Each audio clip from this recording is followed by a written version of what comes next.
Bienvenue. As-tu déjà ressenti que ton travail ne te valorise pas? Ou peut-être as-tu fait des efforts pour conquérir quelqu'un sans succès? Tes amis sortent et t'oublient, ou pire, as-tu déjà ressenti une trahison? Si c'est le cas, tu es probablement au bon endroit. Prends un papier et un crayon, car il est essentiel que tu notes et comprennes les stratégies psychologiques suivantes qui t'aideront à attirer l'attention que tu mérites. Tes proches ne t'oublieront plus lorsqu'ils sortiront. Tu seras le premier à être invité. Et au travail, tes connaissances et tes idées seront appréciées, je te le garantisse. Sénèque disait d'accepter les circonstances qui nous entourent et de travailler avec elles pour notre bénéfice. Utilise l'exemple de Sénèque et applique ces outils dans ta vie. Bien sûr, suis scrupuleusement les clés suivantes pour devenir la priorité de tous. Et reste jusqu'à la fin de la vidéo pour découvrir les stratégies et mon histoire personnelle de dépassement. Sans plus tarder, commençons avec la première stratégie psychologique. Lorsque quelqu'un craint de te perdre, il commence à réellement t'apprécier. Imagine être cette personne dont l'absence laisserait un vide énorme, impossible à combler pour les autres. Tu n'es pas seulement une option, tu es leur besoin le plus profond. Comme le dit Khalil Gibran, grand poète et philosophe libanais, la véritable amitié se trouve dans le vide du cœur, basée sur la compréhension et l'acceptation mutuelle. Pourquoi l'admires-tu? Est-ce parce qu'elle est toujours disponible pour toi ou parce qu'elle est indépendante et sûre d'elle, ajoutant une valeur incomparable à ta vie? Sois indépendant, sûr de toi et complet par toi-même. Ta vie est une aventure passionnante dans laquelle tu n'as besoin de personne d'autre pour te sentir épanoui. La confiance en soi et l'autosuffisance sont tes armes secrètes.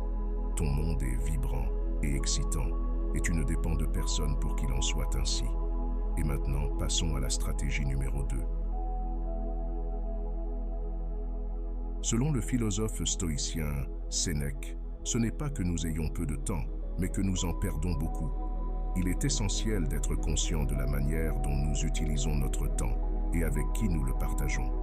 Nous ne pouvons pas être toujours disponibles pour les autres, mais nous devons réserver des moments pour nous-mêmes afin de cultiver nos vertus et de profiter de nos passions. Ainsi, nous ne dépendrons pas de l'approbation ou de l'intérêt de quiconque, mais nous serons les maîtres de notre propre bonheur.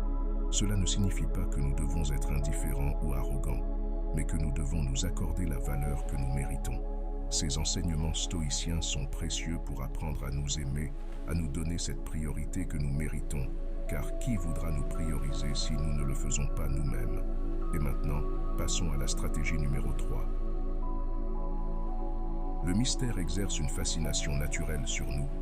N'as-tu jamais regardé un film que tu considérais comme médiocre, mais est resté jusqu'à la fin pour découvrir le dénouement?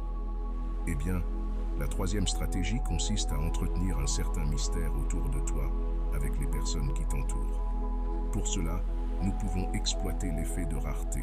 Cet effet peut s'appliquer aux 2 stratégies précédentes, mais il est particulièrement adapté à celle-ci. Il repose sur l'idée que la valeur ou l'intérêt accordé à quelque chose augmente lorsqu'il est perçu comme rare, limité ou difficile à obtenir. Ne livre pas toutes les informations te concernant d'emblée. Au fil de la cohabitation, cette personne voudra en savoir plus sur ta personnalité. Conserver une part de mystère est bénéfique. Ne dévoile pas tout dès le premier instant. Laisse planer le doute. Passons maintenant à la stratégie numéro 4. Après avoir suscité de l'intérêt pour ta personne, permets-leur d'investir en toi. Et qu'advient-il ensuite? Exactement, tu reçois de l'attention.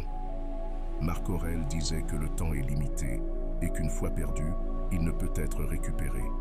C'est pourquoi nous devons l'utiliser avec sagesse et ne pas le gaspiller dans des choses futiles, triviales ou nuisibles. N'agis pas comme si tu avais 10 000 ans devant toi. Le destin plane sur toi pendant que tu vis, et tant que c'est en ton pouvoir, sois bon. Les philosophes stoïciens considéraient notre temps comme précieux, car il est une ressource limitée et non renouvelable. Selon eux, nous devons l'utiliser de manière sage et vertueuse, en évitant le gaspillage, la distraction et la procrastination. Et maintenant, passons à la stratégie numéro 4. Évite de te retrouver constamment dans une position où tu n'es pas une priorité pour les autres. En vérité, tu ne peux pas contrôler ce que quelqu'un ressent pour toi, mais tu peux contrôler ce que tu ressens pour toi-même. En t'entourant de personnes qui te valorisent vraiment, tu augmentes tes chances d'être vu comme une priorité. Ce pas nous rappelle que l'estime de soi commence avec toi-même. Naturellement, tu attires d'autres personnes qui reconnaissent et apprécient ta valeur. Pense à ceci. Tu sais combien tu vaux et n'accepte rien de moins que ce que tu mérites. Ne sacrifie pas ta bonheur et ton estime de soi pour quelqu'un qui ne prend pas soin de toi, ni ne te considère comme il le devrait.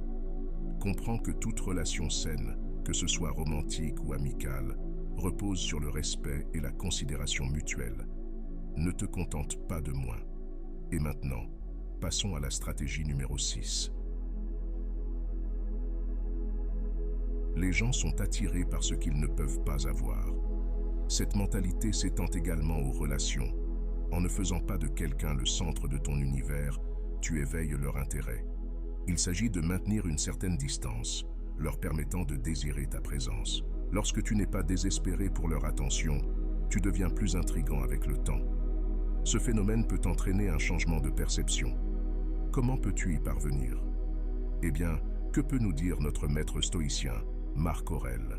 L'indifférence est l'arme la plus puissante que possède le sage.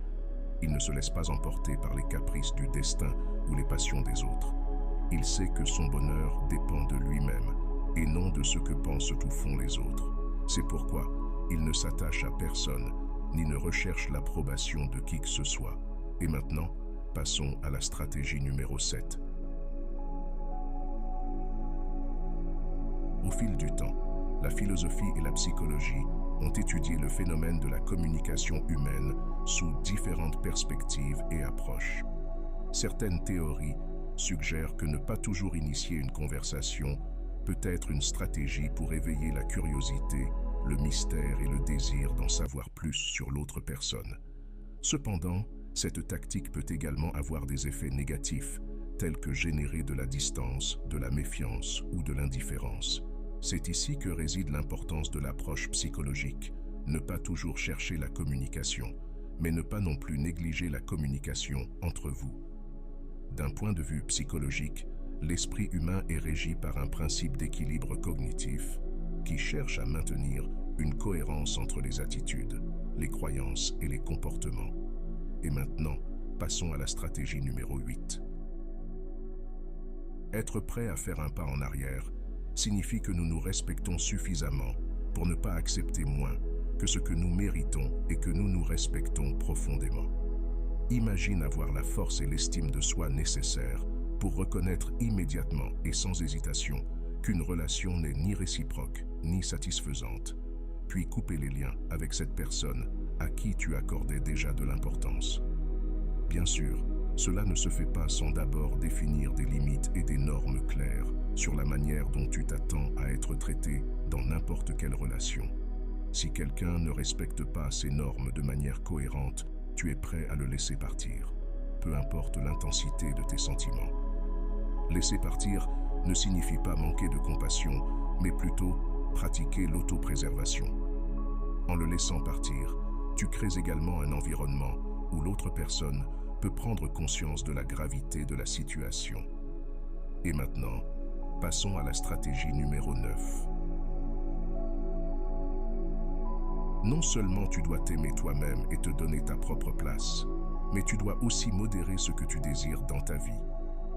Ne t'attache pas excessivement. La stratégie suivante est plus une règle et consiste à maintenir un équilibre émotionnel. Lorsque nous voulons être une priorité dans la vie de quelqu'un, l'objectif est de ne pas laisser nos émotions dominer la situation et de nous assurer que nos besoins soient pris en compte et valorisés. Pense à ceci, tu es comme le capitaine d'un navire qui dirige le gouvernail avec fermeté, naviguant tes émotions avec élégance, conservant ton équilibre émotionnel, ce qui rend plus facile pour les autres de valoriser ta présence dans leur vie. Il faut trouver un équilibre entre montrer nos émotions et rester calme. Et maintenant, passons à la stratégie numéro 10. Non seulement cela a été prouvé pour te faire sentir bien avec toi-même et plus heureux, mais aussi plus attirant pour les autres. Comme l'a dit Sénèque, ce n'est pas pauvre celui qui a peu, mais celui qui désire beaucoup. La générosité est une qualité qui implique de donner sans rien attendre en retour, de partager ce que l'on a avec les autres et d'aider ceux qui en ont besoin. Être généreux peut avoir de nombreux avantages, tant pour toi-même que pour les autres, car cela améliore l'estime de soi, la confiance, la gratitude et le bonheur. De plus, être généreux peut faire en sorte que d'autres personnes soient attirées par ton amitié et ton amour, car cela montre que tu es une personne aimable, désintéressée, empathique et solidaire. J'espère que ce message t'a été utile. Si tu as apprécié la vidéo, je te serai reconnaissant de laisser un j'aime et de t'abonner. Si tu te retrouves sans mots, écris simplement stoïcisme pour montrer que tu fais partie de la minorité qui a suivi la vidéo jusqu'à la fin. Merci beaucoup pour ton attention et à la prochaine.